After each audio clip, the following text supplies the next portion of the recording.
Devonni, just how's the knee feeling, and can you kind of take us through kind of that moment from the game the other night? Well, my knee right now is feeling way better than Saturday night.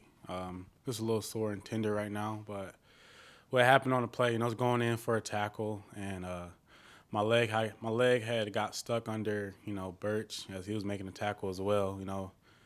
It's football, so, I signed up for this, and that's the thing that happened. So, we're going to move forward.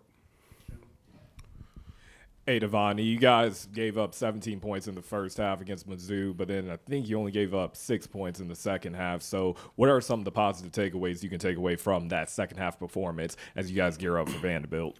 It just shows that, we did that to ourselves. Those 17 points were all on defense.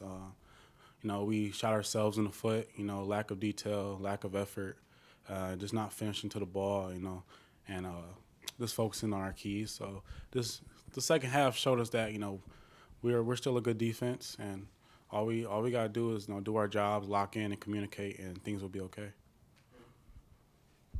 As they're putting together those long drives in the first half, is it real frustrating as a defense that you keep having to try to stop them and they just keep kind of moving it downfield in those small chunks? Oh yeah, of course. Any defensive guy will tell you that's very frustrating because our job is to get off the field, get the ball back to the offense. But as they kept driving down the field, there's this next play, on to the next play. Can't focus on the last play because that's how you'll get beat.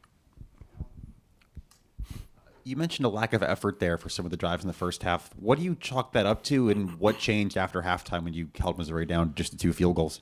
Just lack of effort, just finishing to the ball, setting the edge. We did a horrible job in the first half on the perimeter, setting our edges, cutting the ball back to the rest of the defense. We let them get the edge, which equaled more yards than it was supposed to be. It was a lot of runs that were supposed to be stopped like at least 3 to 4 yards, but ended up gaining 10 more yards just because, there was a lack of detail, not effort.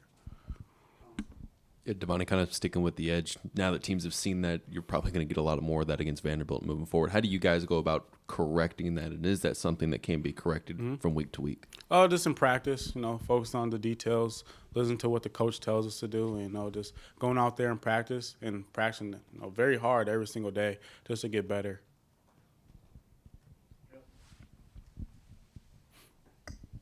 Is there any of that stuff that you're talking about, things you guys need to get better? How much of that do you feel like were things that you did throughout the game? Were there some moments in particular that you felt like could have been better? Oh yeah. Also, just as a one of the older guys on defense, just it starts off with the older guys. Honestly, just doing the right thing, showing everybody else, the right ropes and stuff like that. So, if I'm not on point, it's pretty hard for everybody else to be on point as well.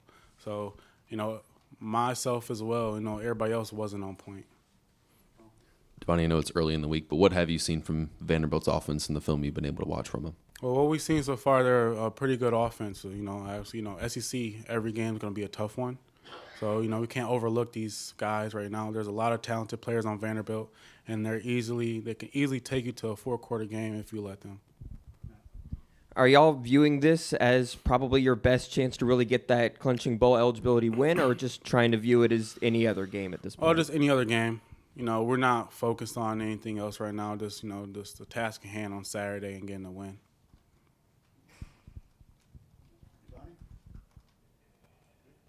Thank you.